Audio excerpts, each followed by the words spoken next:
Well, hello there, everybody, and welcome to the very first live State of the Games that I have done. Normally, I would be doing this on tape, and I just spent the last 5 minutes talking to myself thinking I was live. Well, anyway, it's good to be with you, live and in color, if you will, on this August 9th, 2020. I hope some people come in and say hello.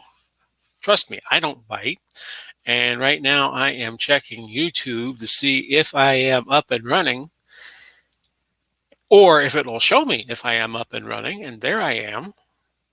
Now you might hear myself talking twice. And let me just take the volume down and just double check the chat in YouTube. It's weird. It's weird being on StreamYard and YouTube at the same time. So I'm going to keep double checking YouTube, and I see myself like 5 seconds after I start talking. I'm on. If you look at StreamYard and if you look at YouTube, I'm on a delay. So I'll try not to look at myself on YouTube all that much. So how's everybody been? I have been out and about. The whole job situation I am still trying to tackle. Job number 2 didn't work out. And at Walmart, the first day I started working at Walmart, I got a runny nose and everybody thought, oh my God, he's got COVID. No, it didn't happen that way. But I had to make some changes because if I'm going to miss 2 weeks every time I'm opening up a Coke, by the way, just so everybody knows. If I'm going to miss 2 weeks of work every time I get COVID at Walmart, then obviously that was not going to be a good venture for me. So I tried a call center, and that fell through because they always have to put the germ in your head that, oh, this job's too tough for you. Oh, this job's too tough for you. You have to do this in like 5 seconds. And if you don't do it, we're going to term you. And I was just like, get out of here.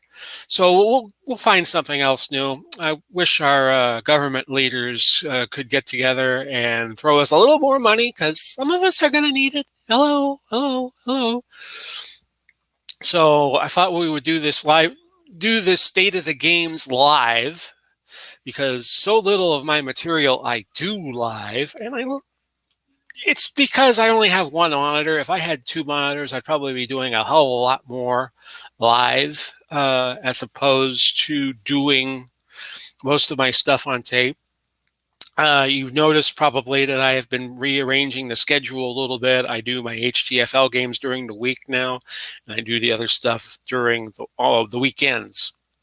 Just because the HTFL games takes about an hour to do from start to finish, and then it takes about 20 minutes to export the games and about another 10-15 to put it up on YouTube. Even with a good connection like I have here at my home in Pinellas Park, Florida, it takes a while to do, and I just want the weeks when I have the most time, the weekdays, Monday, Tuesday, Wednesday, Thursday, Friday. So I am going to do, here's that we again, the HTFL games, because that's my baby project right now. Cheers. Doing that, I enjoy the most right now. And OOTP is always going to be good. I heard Uncle Ron talk about Action PC against OOTP baseball. And I have to agree with him that I think Action PC football is like the Cadillac of the sports sim games right now. These sports sim board-ish computer games. If you want realism, then I think you look at Action PC. What they've done with the football game and the golf game. I used to have the basketball game, but I don't have it anymore. Action PC basketball, not since they went to the horizontal court have I had that. So if you are watching this chat, please say hello. Just that I know somebody's out there talking and I can have a conversation with somebody. It is, as I record this now, 4:49 in the p.m. on August 9th. I just watched the Rays beat the Yankees 4-3. And I gotta tell you, it's weird watching all of these events without a crowd. And of course, the Tampa Bay Lightning got the second seed in the playoffs that are going to be taking place the next couple of months. They're going to get the Rangers in the first round. But it's weird to be talking about all of this in August. And of course, we have COVID to thank for that. And the madness that has been put in our lives due to COVID. Here in Pinellas County, Florida, you don't have to wear your mask all the time, but if you go inside a business, like to Walmart, as I do once a week, or to a bank, or to any business here in Pinellas County, you have to wear a mask when you're inside. I know that there are places in this country right now that you have to wear a mask everywhere, even your home. And hello, Al, Red Sox fan. How are you today, sir? Good to talk to you. I saw you were playing the 7980 Hartford Whalers, and I thank you very much for that. That was kind of interesting. I don't know how they did because I haven't checked that stream yet, but he had them up against one of the early 70s Chicago Blackhawks teams. That's kind of interesting. Train of thought here. You're actually the first time I've ever done. You're actually my first visitor ever to a live stream that I have done. But I've only done two. I've only done two since I started the channel, and I do them. That's how I like to do it. Is I like to do a lot of tape, and that way, anything goes wrong, it doesn't make me look like a fool. Oh, I'm doing good. I'm doing good. Trying to get by in these times of COVID, and sometimes it's easy and sometimes it's hard. What was I going to say? Oh, yeah. And we did me being we just did another franchise hockey manager with the Hartford Whalers. And next week we will start doing the 1980 Stanley Cup playoffs. Of course, that 1980 season got overlooked by the U.S. Olympic hockey team. That did so well in Lake Placid, winning the gold medal, beating the Russians, and then beating, I think it was Finland they beat in the gold medal game, if my memory serves. Hey, I was 8 years old when that happened, so it's kind of hard to remember all of that. I get Sweden and Finland mixed up. Sweden, they tied in the first game, and Sweden was the only team that the U.S. didn't beat. And then Finland, they beat in the gold medal game, if I remember correctly. We'll have to check it out. Oh yeah. I've been doing HTFL most of the week, and then the weekend I devote to the other projects. Like we're going to do Grand Slam Wrestling tonight. We're going to do Farmer Burns against Brazo de Plata. He earned a title shot, so he's going to have I think you're right too. I think you're right. It was Finland. Of course, I can remember Finland from the Monty Python song. Finland. Oh, don't get a copyright infringement on me, because that's already happened to me twice. So if I start singing Finland by Monty Python too much, it was on. I used to own the cassette. There was a 2-cassette album of Monty Python's, and I used to love it back in the late 80s. It was called The Final Ripoff, and it was most of their famous bits, like the Cheese Shop and the Argument Clinic, and I don't want to go into the routines, but and there was another one that did the Crunchy Frog, where they argue about a crunchy frog. It was kind of funny. The parrot. Yes, the dead parrot. They argue over a parrot. Yeah, and Monty Python could make anything funny. That's kind of the interesting thing about them. And most of those guys are gone now, except John Cleese is still around, and didn't Michael Palin just pass away? The parrot is dead. No, it's not. It's just sleeping. Exactly. Making me laugh just thinking about it. Who was it that just died recently from Monty Python? Was it Terry Gilliam? One of them has been, a couple of them have been gone a long time. And then one of them just passed away not too long ago. And see, this is how internet rumors get started. Oh, some guy was talking on a stream about da-da-da member of Monty Python being dead, and he's still alive, and this guy don't know what the hell he's talking about. That's how rumors get started. I should probably go on Wikipedia. See who is still alive in Monty Python and who was. I think it was Gilliam. Yeah, Gilliam, who just passed away not too long ago. I'll know in a second, Dal. I'll know in a second for sure.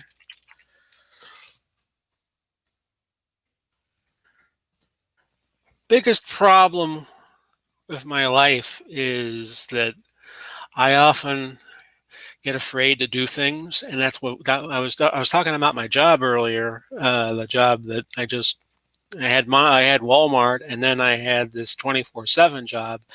When we got on the phones, I was going to work for this Terry Gilliam, just died.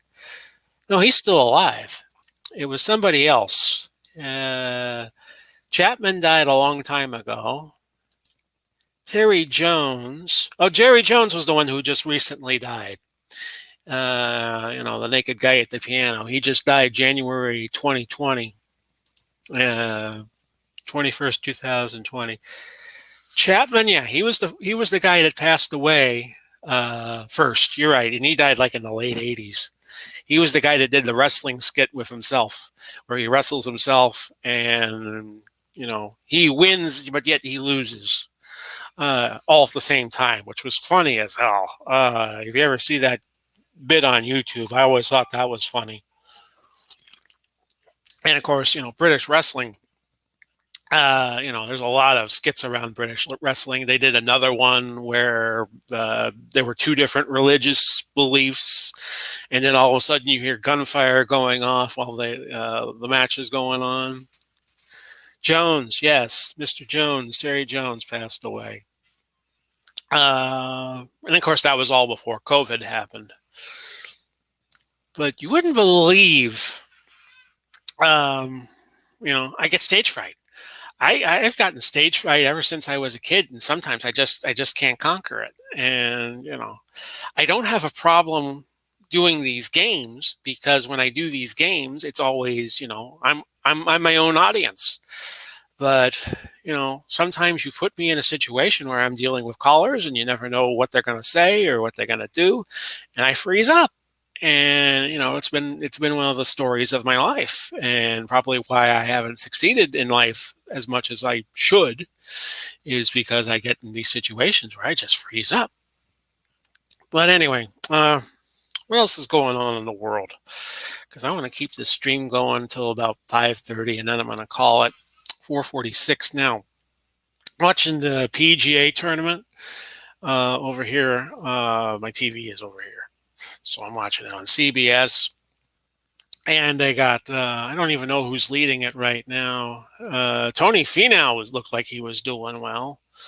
And I like to see, I'm a Tiger Woods fan, but I would like to see some guys do well for the first time, and I like to see first-time winners. I don't want to see, the same people winning over and over and over again.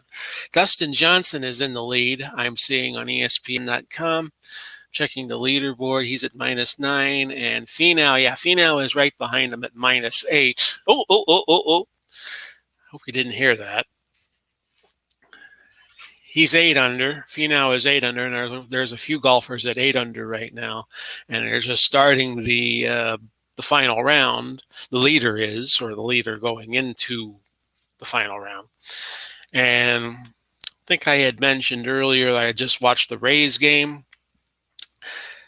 It's just odd watching these games without fans. The Lightning had a very big game last night against Philadelphia, and I just can't get into the games. It's just strange. Of course, the Lightning. Now I don't know if I remember saying this on this stream or not, because I didn't realize for about 5 minutes that I was talking, and I didn't hit the go live button yet. So you know, uh, yeah, Tampa Bay is going to get the 2 seed. They're going to play the Rangers, and we're just hoping that they don't collapse in the first round like they did against Columbus last year, where Tampa Bay broke. I think they either broke or tied the regular season points record, and they wound up losing to Columbus in like 4 straight. The Columbus Blue Jackets beat them in 4 straight games. So there's that. Keep seeing that college football might not wind up resuming, and that's totally understandable. The kids want to play, but it's not looking like the various commissioners. Of course, the Mid-America Conference has already said, no, we're not going to play this year. And that's going to have a trickle-down effect because you have a lot of these Mid-American teams that play games against the other conferences, and all these schools in the other conferences, they're not going to have teams to play. So instead of having 12-game seasons, they might have a 10-game season or 11-game season, because these Mid-America teams, for the most part, with a few exceptions, they are just like cannon fodder to the bigger schools, the Power 5 schools. I think if this COVID keeps going, that you're going to see college football, you're going to see one of the big sports fall. I think if you have COVID going into 2021, I don't see how even all the money that these sports have, I don't see how all of these sports leagues, even with their millions and billions of dollars, are going to survive it. Football, I think, is going to lose a ton of money. In the NFL, college football, they're going to lose a ton of money on this a COVID deal if things stay the way they are. Al says, the only sport I've watched regularly and enjoyed in boxing. Al, good to see you, my friend. Thank you for dropping by. And I'll just chat for posterity here until somebody else comes along. Don't take it personally. Whatever you guys do, I'm not disappointed because I'm just getting started with this chat, and we are 17 minutes 28 seconds into it by my clock. Boxing, yeah, boxing is one of those sports that you could do with no crowd, because they have had fights before where there is no crowd, or it sounds like there is no crowd. If you think of the Buster Douglas Mike Tyson fight in Tokyo in 1990, God, it's hard to believe that fight was 30 years ago, because I remember watching it on HBO. I was working at a radio station in Clearwater, an AM radio station. I was about to go in for my shift, and I'm watching this fight, this Mike Tyson fight, and I was like, Tyson's going to lose? He's going to lose to Buster Douglas? Vander Holyfield, I could understand, but Douglas was just whipping him with his jab, and the crowd was just, the crowd of how many thousand, I don't remember, that were at the Tokyo Dome that night. They were just looking at it like,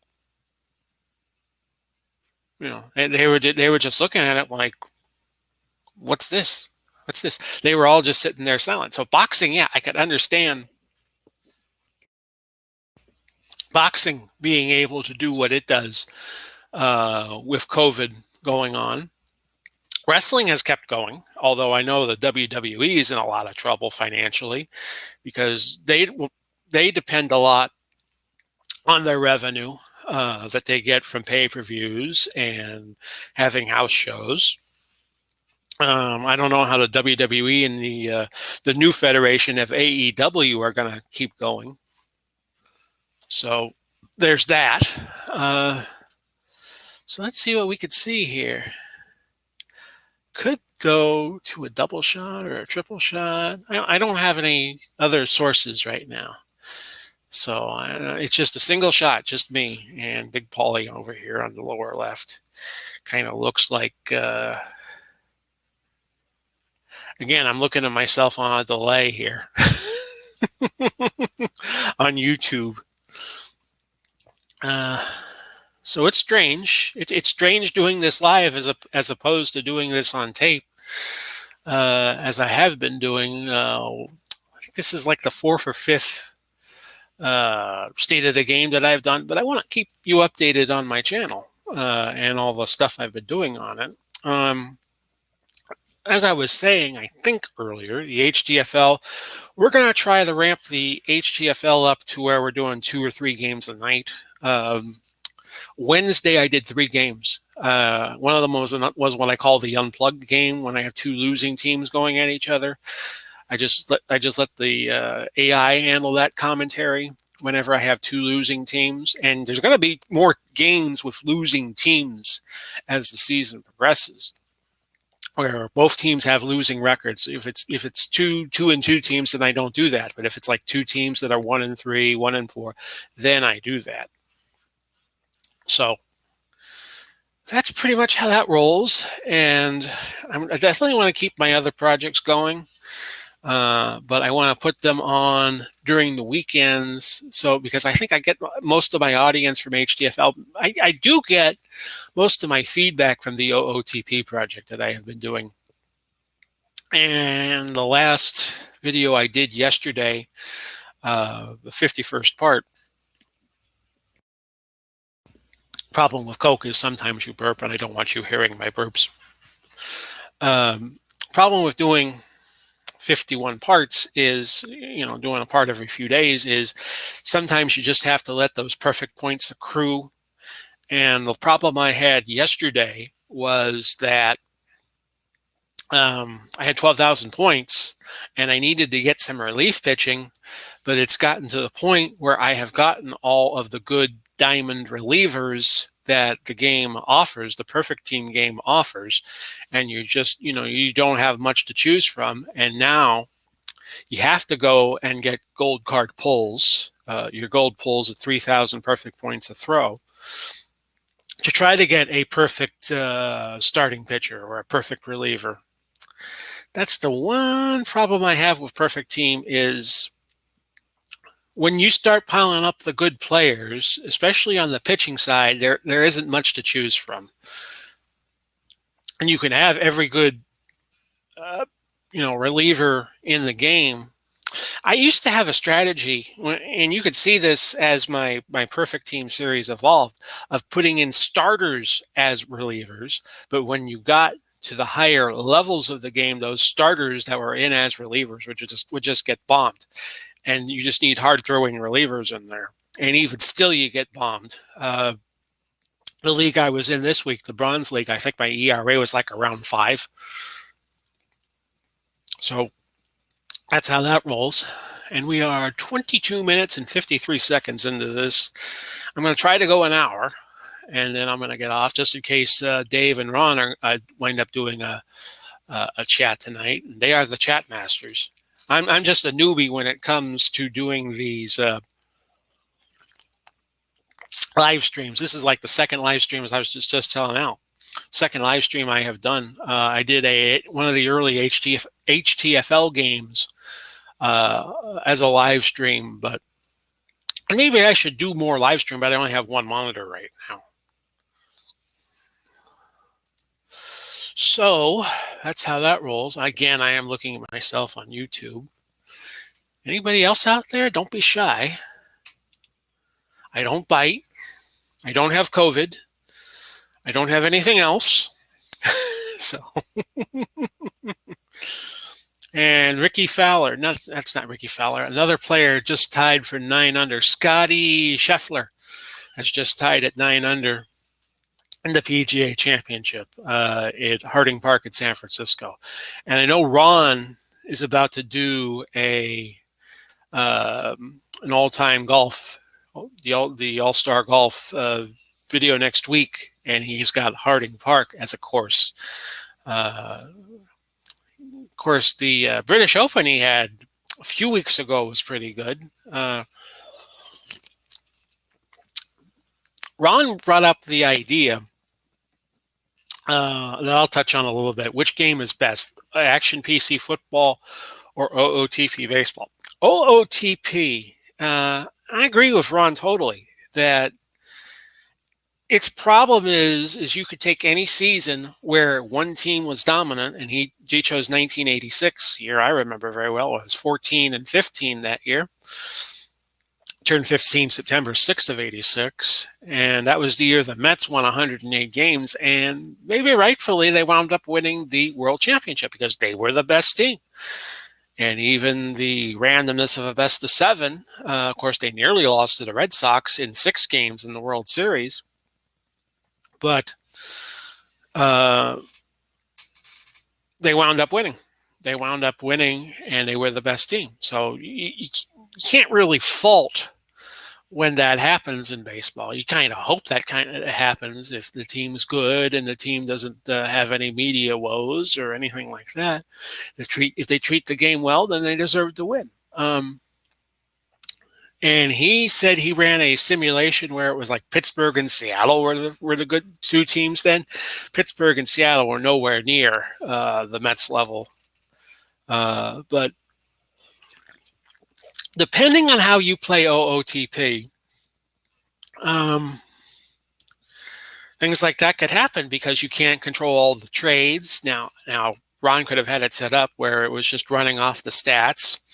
And one of the things OOTP allows you to do is if you want to just have a stats-based season where you're just going off of the statistics, you can. You can run it like a Stratomatic or any other game, or you can incorporate the ratings into it. The one thing I think that any game has yet to find a way to measure is the impact of, in football, head coaches, or in baseball, managers into a team or into a season. Like, for instance, I have always been of the belief that Don Shula, when he was coaching the Dolphins in the 70s and even the 80s, and by the 80s, a lot of people thought the game had passed them by. I would say that Shula was probably worth 3 to 4 games. 3 to 4 games where if it was close, Miami was going to win. Just because Shula was the coach that had been there and the coach that had done that. And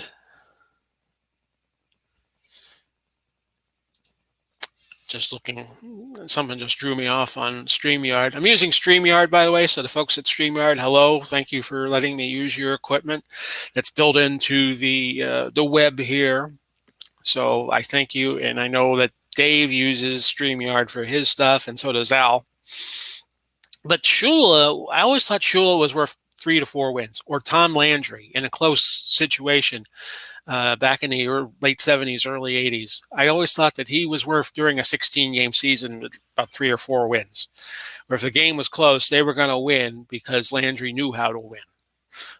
Vince Lombardi was probably the same, where he could take 500 clubs and make them championship contenders. Of course, he did that with Washington in the last season of his life, 1969, and of course, he passed away in 1970, very sadly, to cancer. I believe it was a colon cancer. Very sad. That's what my father died of, was cancer. Although he had cancer in the brain. It got into his brain and it had grown inside of him. That was a long time ago, folks. So, don't say I'm sorry. It was 1991. It was the day after Super Bowl 25. And he was going to go with me to Super Bowl 25, but he was too sick. So we had a friend of the family go instead with me who was a Giants fan. And I was at Tampa Stadium for Super Bowl 25. I am a very small part of the top 40 record Whitney Houston had singing the national anthem, like 1/74,000th of a part of that. But I enjoyed that game. That if I die tomorrow, that will be my sports memory. My best sports memory was going to the Super Bowl that year. Now, of course, Tampa is going to be hosting the Super Bowl this coming season, should we play it. And I told you in previous episodes that I have my doubts that the NFL is going to be able to get going as easily as everybody is predicting. And of course, they canceled their preseason. This would have been the first weekend of preseason play in the NFL. It would have been one game, but would have been Dallas and Pittsburgh playing the Hall of Fame game against each other. But where was I? Oh, yeah.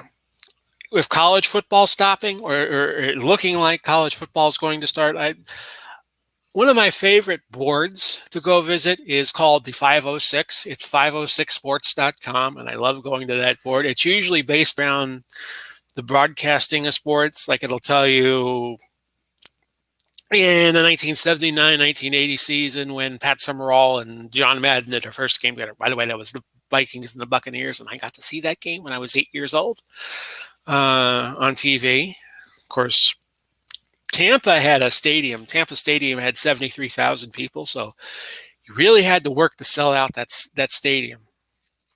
And when the Bucs played at home and you got to see it back in the days when they enforced the blackout, that was quite a thrill. You knew it was a big game when you got to see it on TV. Okay, so that's pretty much how that rolled. What other things? I remember the first Monday night game Tampa Bay was in, but actually it was a Thursday night game because they played the Rams. And that was a Thursday night game. And somebody put up a banner, I would say, sometime in the second half that was praising Cosell, Howard Cosell, who was, of course, they would never say he was the star of Monday Night Football, but he was. Nobody could lay a candle on Howard. Howard was way before his time. We could use a Howard Cosell in today's sports world, even if Howard had opinions that probably wouldn't favor the normal political road of hoe that we stand in 2020. If Howard was living and a sports columnist, a sports radio guy, or a sports TV guy, he'd be a lot more opinionated about what's going on in the world with COVID and all of that. I don't know what he would say. I don't know if he would support the position that everything needs to be canceled. I don't know if he would support the decision that everybody needs to play, but I think he'd be somewhere in the middle of all of that. But I think if there was a Howard Cosell around in 2020, who would be his Muhammad Ali? I kind of think that Cosell and Ali kind of made each other. More famous than what they really were, and they feeded off of each other. And if Howard Cosell was around in 2020, would he be anybody today? Would he be a national sports figure? Obviously he wouldn't have a radio show because radio is more or less obsolete now. Would he be a guy with a podcast? Would he be a guy writing a sports column in Schenectady, New York, or Canton, Ohio, or Norfolk, Nebraska? Where would Howard Cosell be in today's sports world? I kind of think that would also be an interesting question because it's very possible somebody like Howard would not be on TV. Somebody in the modern era would probably think a Howard Cosell was too controversial. But anyway, getting back to this Thursday night game in 1980, September of 1980, somebody's holding up a banner in support of Howard Cosell. And then they saw that they were on TV and they dropped this banner that was like a front. And the banner dropped and it said, Cosell sucks. And that was 1980. A lot of people didn't like Howard Cosell. I always admired him even as a child because I thought Cosell told it like it was. And I always thought that Cosell was one of the great sports broadcasters of all time. And I still do. I don't think anybody today holds a candle to him. Very controversial. Of course, he liked his vodka martinis. And I think that kind of contributed to his downfall. Could you imagine somebody on the air today who likes to drink as rapidly as Howard Cosell used to? And, a lot of the men of that era had that problem. Pat Summerall was a longtime drinker. When I say they, I mean Summerall and Brookshire. They used to do the games bombed. They probably did quite well doing the games bombed. Because how many times can you sit through a game between Dallas and Philadelphia? And, I could see that it all looks the same. I mentioned Gordon Solie earlier on an earlier State of the Games, and he used to get bombed. They said that he used to drink vodka, early in the morning or early at night, and he would do his wrestling matches, especially at the tail end of his career. It was noted in his book that he was a highly functioning alcoholic, and so that was the time. That was the time people lived in, where they didn't realize the effect of doing games the way they were doing in an inebriated state. But you could get away with doing that. By the way, if you're looking for Al Red Sox fan, he right now just started doing a classic 60s baseball stream. I haven't seen any of those yet. He's doing the Dodgers and the Mets. I don't know if that's like a compilation of all the players who played for the Dodgers and the Mets in the 60s. If you had a compilation of 60s Dodgers players, that'd be a really tough team to beat with Sandy Koufax and John Drysdale at their peaks. Now the Mets would have a good lineup too, because they would have Tom Seaver pitching for them. If it's a combination of all the players who played in that franchise in the 60s. I don't know how Al's doing it. So he's not going to come in here and tell me. So tell you a little bit more about myself in the 24 minutes or so I'm going to keep doing this live stream. And I thank any of you who are going to be watching this later on. I just decided today, let's do it live. Kind of did my Bill O'Reilly without the effort at the end. I'm just going to do this live, and we're just going to see what happens, and we're going to see who drops by. See if I have an audience for this. But what was I going to say? Now, see, I already forgot what I was going to say. Maybe I should watch my YouTube stream and figure it out that way. Hang on, folks. No help. You're in trouble when you don't remember what you say, and you go to your YouTube stream to see what you said 15 seconds ago, and you're already trying to figure out, what did I just say? And that's live. That's doing a live stream, folks. That's why I don't usually do them. Where was I? Other topics I wanted to talk about. Wanted to bring up board games, because the first real board game that I loved was Pursue the Pennant. And if you're asking me, well, Paulie, did you ever have a board game that you wanted to play but you never played? Yes. I have never played Stratomatic Baseball. I played the computer version of Stratomatic. I've read about, I have the book in my Kindle library about how Stratomatic Baseball came to be. I once owned the Stratomatic Football game, which I thought was, let's just say it wasn't one of my favorite games of all time, because in Stratomatic Football, you're playing the teams. Here I go burping again. In Stratomatic Football, you're playing the teams. You just can't really separate like I had one of the 90s seasons, like 93, 94, back when Buffalo and Dallas were playing back-to-back Super Bowls against each other. And you can't really take Jim Kelly and put him on one team, and you can't take Furman Thomas and put him on another team. That's the one problem I had with Stratomatic Football. Whereas in baseball, you could take the 1995 Atlanta Braves, and you could have Greg Maddux on one team, and you could have John Smoltz on another team. It wasn't really draft league friendly. The one football game, the one computer sports game that I wish I had, which is no longer around, and Action PC Football has kind of filled in quite nicely. I always wanted to have NFL Pro League Football. Now, not the version that you could get as shareware now, that's from the early 90s, like 91, 92, but they had in 1996, they had a version with a horizontal field, where the field was laid out horizontally. And you could play any team from 1960 up until the 90s.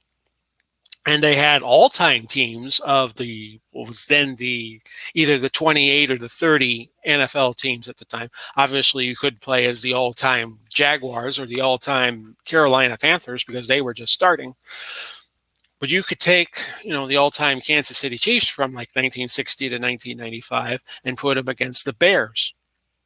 from 1960 to 1995, and you could have Gale Sayers playing against Len Dawson, or you could have George Blanda when he played for Houston, quarterback against Joe Montana of San Francisco, or you could have Daryle Lamonica against Doug Williams when he played for Tampa Bay. Those are the kind of games that always interest me. And NFL Pro League football was kind of the action PC of its time. And I think it was IBM, the IBM, that had that game line, and I think that went bye-bye by the end of the decade.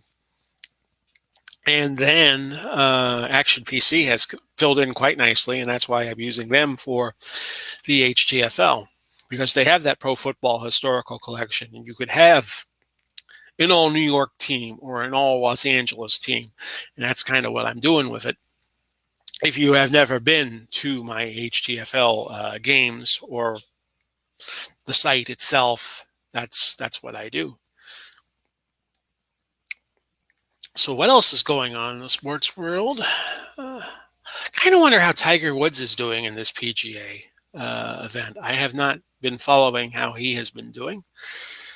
Check my email real fast. Nothing. Paper Plea. I get a few games on Steam that I like to get from time to time, and one of the games that I would really like to get sometime soon is called Papers, Please. You're a border security agent in an Eastern Bloc Soviet-ish country, and the game gets harder and harder as it goes through, and you get paid per day, but sometimes you have to, pay medical bills for your children who get sick, and it's like and if you don't do well at your job, you get fined, which is what they're doing in the workplace at some of these customer service companies now, is they fine you. Not the one that I just left, but a lot of these places fine you because, they don't have to answer to anybody, and it's a way for them to make money back. Papers, Please is a very nice game, and I would like to check it out one of these days. Maybe I'll save that for my birthday coming up. And Wrestling's Finest, they just put out a newsletter, which I will look at after the commercial. After they're going to version 3. After 3.5 years of hard work, we're extremely happy with our new version.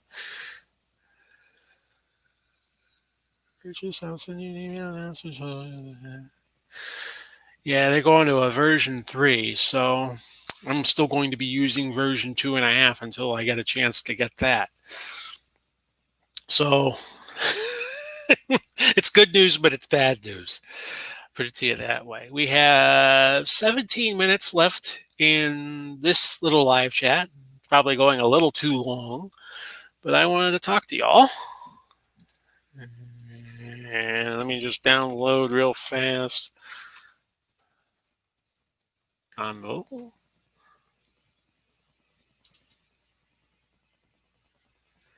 Just give me a moment, folks.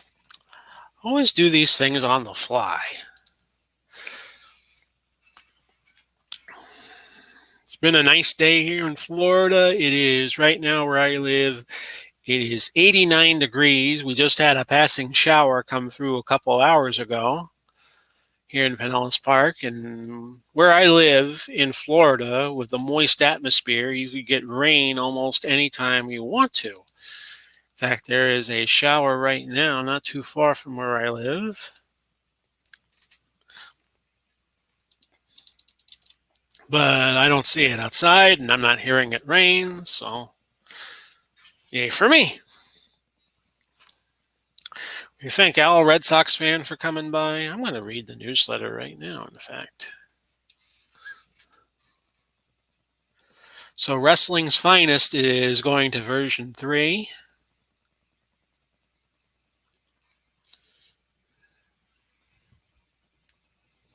It's been in version 2 point something for a while.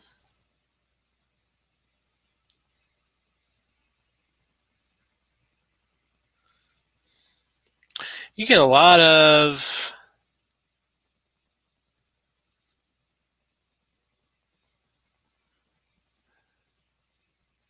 how do I say this? You get a lot of stuff in Wrestling's Finest. It has a little bit of a price tag on it, but it's worth every dollar.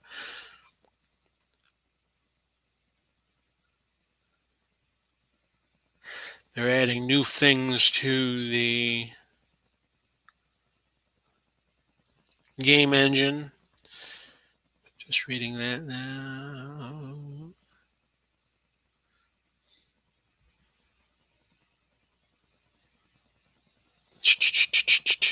Might as well just read it.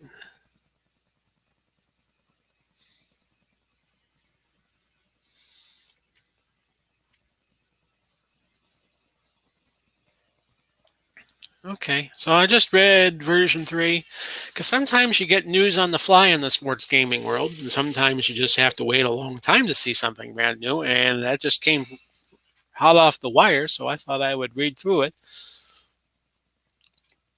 I'll read it again because it came with a YouTube video, and I don't want to play that while I was on here.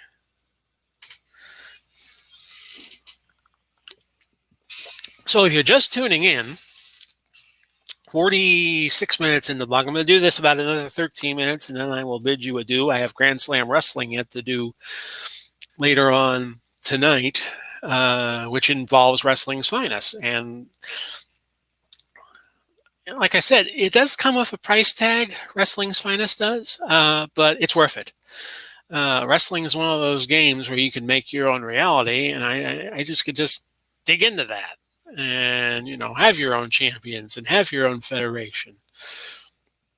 And GSW is such a federation with 4 circuits. I have a north and east, a south and a west, and I have my regional champions, and I have a world champion, and I have world junior heavyweight champion, because back in the day, the world junior heavyweight champion, meant just as much as being world heavyweight champion and world tag team champions and all of that. So look forward to version 3 and getting my hands on it as soon as I can. What else did I want to say today? Pretty much covered everything I could think of. Other sports games I did not really, everybody tries to make a sports game that makes everybody happy. Fire Pro Wrestling. It was a game that I got a couple of years ago for a little bit. And I loved that because you could get boxers, and you could get UFC guys, and you can get wrestlers, and you can throw them all in the ring. And it wasn't just wrestling. You could have UFC style matches, MMA matches. You could have boxing-ish matches with these guys, or you could have the old Antonio Inoki Muhammad Ali War of the Worlds kind of match, if you've ever seen that, where it was like they worked at time limits and rounds like in boxing, but they made it so that if Ali could pin Inoki, then that counted, and if Inoki could have knocked out Ali, that could have counted too. But they decided not to work with each other, so the match wound up being the birth of MMA. It was a 15-round draw, and I think Inoki hit Ali in the legs so frequently that he had blood clots, and I think it cost him some time in his boxing career, as it was winding down in the mid to late 70s. And he never had, after he beat Frazier, he was never the same. He beat a few Palookas before Leon Spinks beat him, and then Ali had just enough to beat Spinks back in late 78 in New Orleans. And then by the time he fought Larry Holmes, well, that was a fight that never should have happened. If you want to get depressed, watch that fight between Ali and Holmes from 1980, and how Howard Cosell is like despondent, I guess is the best word you could say. And I remember him saying something to the effect of, "Even legends die hard." And it's a depressing fight to watch. It's never a fun fight to watch a great champion go down. And that's happened in boxing so many times, where you have a guy who's just trying to get that one more payday, and he runs into a guy who just totally cleans his clock. Sugar Ray Leonard had that happen with him and Terry Norris. And then he came back years later and fought Hector Camacho, and that was the only fight he ever lost on a stoppage. And I was always kind of disappointed that Leonard never knew when to quit. And he, the one thing I was always proud of Sugar Ray Leonard was that he was never stopped.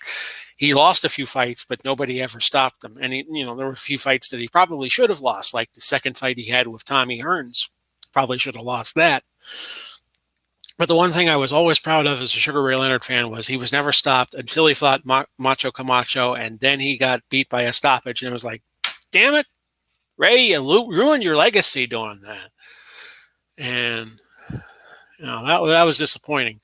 I saw Ray Leonard. I tried moving out to Vegas a couple of times in my youth. Once in 1996 when I was 25, or just about to be 25. And then I tried it again in 2000, and that went worse for me at 28. And when I was out there, I went to a boxing card at the old Aladdin. And I saw Sugar Ray Leonard. He and I were in the same building. That was a strange thing to do, go to fights in Las Vegas, because all these people, it's such a cozy little atmosphere. The Vegas fight game back then, you go to the arena, you're waiting to get in, and you see all these people you've seen on TV for years. Like one of the referees that night was Carlos Padilla, and you're looking right at him, and he's waving at you, and it's like strange. Chuck Hull was a long-time ring announcer. He had that voice. Next bout of the evening will be 15 rounds. Chuck Hull, who did the ring announcing for Caesars, and anytime there was a big fight, before it was Jimmy Lennon and before it was Michael Buffer, there was Chuck Hull, and Hull was like saying hi to me. I was like, who am I to be sitting among these people? It was strange. And I saw Jackie Callan that night. She was the fighter, not the fighter, but the fight manager of James Toney. And she was unique in the fact that she was one of the first women to be a manager of a male boxer. And I think she tried to get into the women's boxing game and tried to manage some fighters on the ladies' side, and I don't think that ever worked out for her. And I saw in the distance Sugar Ray Leonard. And Leonard, this was June of 1996, he was in great shape. I'm thinking, he's going to fight again. He's going to fight again against somebody, because I looked at Leonard and I was like, man, he's in great shape. It didn't look like there was an ounce of fat on his body from what I could have seen. And it was like, he's going to fight again. He's going to fight again against somebody. We didn't know. Of course, we didn't know until about a year later that he was going to fight Hector Camacho. But that always disappointed me that he came back and he got stopped.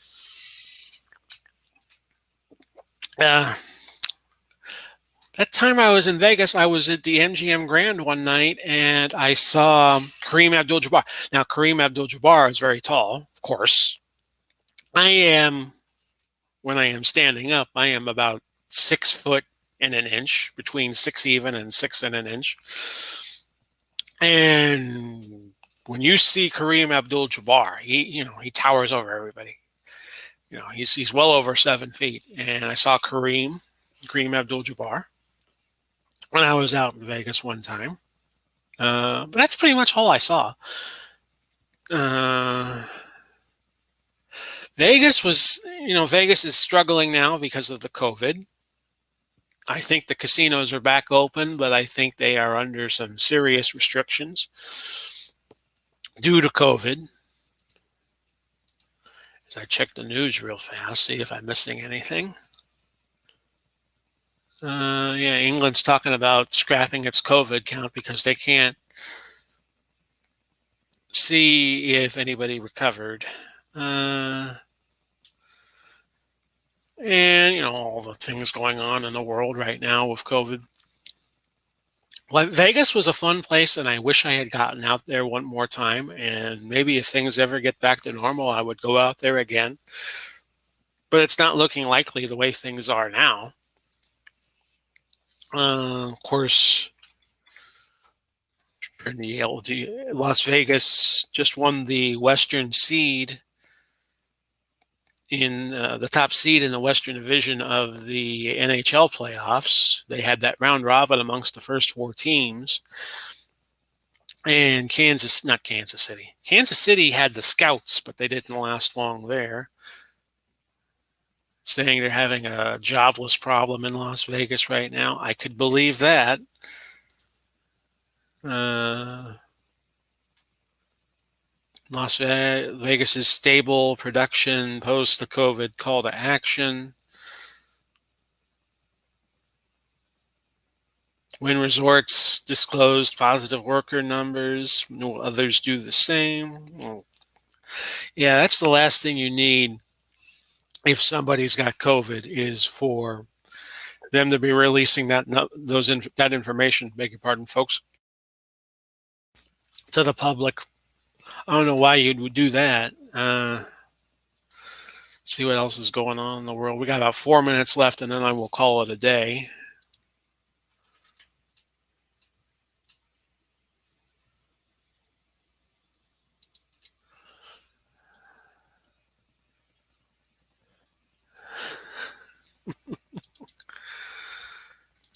I put up a post on Facebook about having grown up on Lawrence Welk, and Lawrence Welk was on the ABC station here. Nowadays, it's on PBS, Channel 3, but back when I was growing up in the Tampa Bay area, Channel 10 every Saturday night at 7 o'clock, opposite the wrestling. Wrestling was on Channel 44, and Channel 10 hosted the Lawrence Welk Show. And if you wanted to watch something real cheeky, at 7:30 on Channel 13 was Benny Hill. But I was usually watching Channel 44 growing up in the late 70s and early 80s. Thank you very much. Because up until about 1985, that's what you wanted to watch. Now, Florida wrestling kept going until 1987, but after the WWF took off, it was never the same. It was never the same. The WWF got all the talent, and when you have all the talent, nobody's going to watch anybody else. So, with that, I am going to wrap this video up. It's been a pleasure to talk to you the last 58 minutes or so.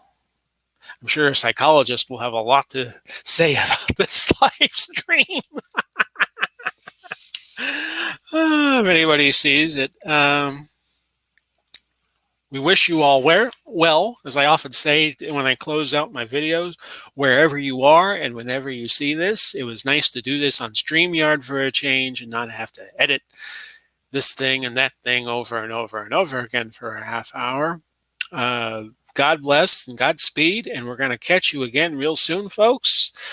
Next time I do this, I will try to advertise it a little bit more. This was just kind of off the cuff and with no notice. I just wanted to see if anybody would drop by, and we did have Al, Red Sox fan. Al, I thank you for giving me something to talk about for a while. And we're going to catch you again soon. Our next live stream will be, not live stream, but our next State of the Games is going to be August 30th, Lord willing, and if the creek doesn't rise, that'll be the week before Labor Day weekend. Until then, this has been Big Paulie. So long from the Sunshine State, and bye-bye for now, everybody.